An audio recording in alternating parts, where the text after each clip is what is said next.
இடம்பொருள் நேயர்களுக்கு வணக்கம். ஸோ இன்றைக்கி பார்த்தீங்க அப்படின்னா இப்போ நிறைய விஷயங்கள் நமக்கு பாக்யலட்சுமி சீரியலில் ஒரு புரிதலே இல்லாமல் தான் போயிட்டுருக்கு. இப்போ கதையில் இப்போ ஒரு திடீர்னு ஒருத்தங்க போய் இன்னொருத்தவங்க மேலே கேஸ் கொடுக்குறாங்க. என்னுடைய பொண்ணை கீழே தள்ளி விட்டு கொல்லாட்ட முயற்சி பண்ணாங்க அவங்க மாமியார் அப்படின்னு டொமஸ்டிக் வயலன்ஸ் கேஸ் கொடுக்குறாங்க. உடனே அரெஸ்ட் பண்ணிட்டு போகிறாங்க. இது எல்லாமே ஓகே. இதுக்கப்புறம் இது ஒரு டொமஸ்டிக் வயலன்ஸை தாண்டி கொலை முயற்சியாகவும் மாறுது. அதாவது குடும்ப வன்முறையை தாண்டி ஒரு கொலை முயற்சி அப்படிங்கிறது இன்னும் ஒரு பெரிய விஷயம். இப்போ லாயர்லாம் கூட்டு வந்துட்டீங்க, லாயருக்கு பே பண்ணி ஒரு பெரிய லாயராக பார்த்து எல்லாத்தையும் கூட்டு வந்தாச்சு. இப்போ இவர் என்ன பண்ணுவார்? இப்போ இந்த லாயர் இந்த பாட்டியை கூப்பிட்டு என்ன நடந்துச்சுங்கிறத தெளிவாக விசாரிச்சுட்டு அதுக்கப்புறம் இவங்க சைட்லேருந்து சாட்சிகள், இவங்க சைட்லேருந்து விசாரணை, இதெல்லாத்தையும் பண்ணும் தானே. அந்த சைட்லேருந்து மட்டும் கமலாவுடைய சைட்லேருந்து கமலா திடீர்னு போய் யாரையோ பாட்டு வந்தாங்க. அவங்க உடனே பார்த்தா அந்த லாயர் எல்லாத்தையும் விசாரிக்கிறாங்க. மாற்றி அப்படியே கிடுக்குப்பிடி கேள்விகளாக கோபியை பார்த்து பாக்கியாவை கூப்பிட்டு வச்சு ராதிகா கிட்டக்க ஈஸ்வரி கிட்டக்க அப்படின்னு எல்லாத்தையும் கேள்வி கேட்குறாங்க. ஆனால் இந்த பக்கம் பார்த்தீங்கன்னா தேனை அப்படின்னு உட்காந்துருக்க மாதிரி ஒரு லாயரை கூட்டு காமிச்சிருக்காங்க.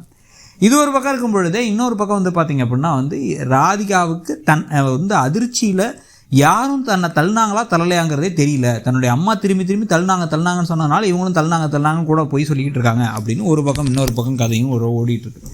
ஆனால் அங்கேருந்து கண்ணு முன்னாடி பார்த்த சாட்சியான மையுவை இது வரைக்கும் இந்த சீனுக்கே கொண்டு வராமல் இருக்கிறதுக்கான முக்கியமான காரணம் என்ன அப்படின்னு பார்த்தீங்கன்னா மையுவுக்கு ஈஸ்வரி மேலே இப்படி பழி விழுந்திருக்கு அப்படிங்கிறது தெரிஞ்ச மாதிரியே எங்கேயுமே காமிக்கல.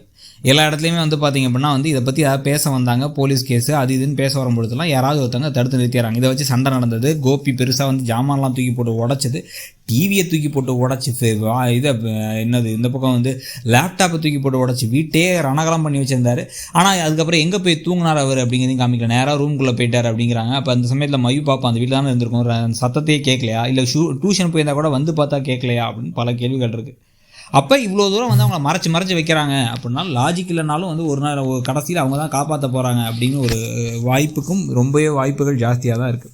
ஸோ இப்போ இந்த விஷயத்தில் யார் இருந்தால் அந்த இடத்துல அப்படின்னு ஈஸ்வரியை கூப்பிட்டு பாக்கியா விசாரிச்சு அப்போ கோபியில் நாங்கள் மட்டும்தான் இருந்தோம், நாங்கள் 4 பேர் இருந்தோம் அப்படின்னா 4 பேர்னால் இந்த பக்கம் கமலாவும் ராதியாவும் இருக்காங்க, இன்னொரு பக்கம் இப்போ இனியாவும் இப்போ இவங்களும் மையும் இருந்திருக்காங்க. அப்போ மையும் இதை பார்த்தாங்களா இல்லையா அப்படிங்கிற கேள்வி இப்போ பாக்கியாவுக்கு எல்லோரும் இந்த கோர்ட்டு கேஸ்னு அலைஞ்சிட்டு இருக்கும்போது வீட்டுக்கு போய் டக்குன்னு மையூ கிட்டக்க இவங்களே பேசி பாக்கியாவே பேசி வா என் கூட கோர்ட்டு கூட்டு நாங்கள் ஒரு சைடில் சாட்சி வச்சுருக்கோம் அப்படின்னு அவங்க மேடையில் ஏறி இந்த கமலா பாட்டி சொன்னதெல்லாம் போய் அதெல்லாம் நடக்கவே இல்லை, இந்த ஈஸ்வரி பாட்டி உங்களை தள்ளலை, அம்மா தான் தடிக்குட்டி கீழே விழுந்துட்டாங்க, நான் அதை பார்த்தேன் அப்படின்னு சொல்லி இந்த கேஸை முடிச்சு வச்சு அதன் மூலமாக ராதிகாவும் வருத்தப்பட்டு மன்னிப்பு கேட்க இந்த பக்கம் கடைசியில் ஈஸ்வரியும் வெளில வந்தாங்கன்னு கதை போடுறது தான் வாய்ப்புகள் ஜாஸ்தி. இதை பற்றி நீங்கள் என்ன நினைக்கிறீங்கிறத சொல்லுங்கள். இந்த கதை போகிற விதத்தை பற்றியும் ஒருவேளை அந்த சீரியல் முடிகிறதுக்கு வாய்ப்பு இருக்குன்னு அப்படின்னு கருத்துக்கள்லாம் உண்மையாக இருந்தால் உங்களுக்கு ஓகேவா சீரியல் முடிகிறதுங்கிறதையும் சொல்லுங்கள். தேங்க்யூ.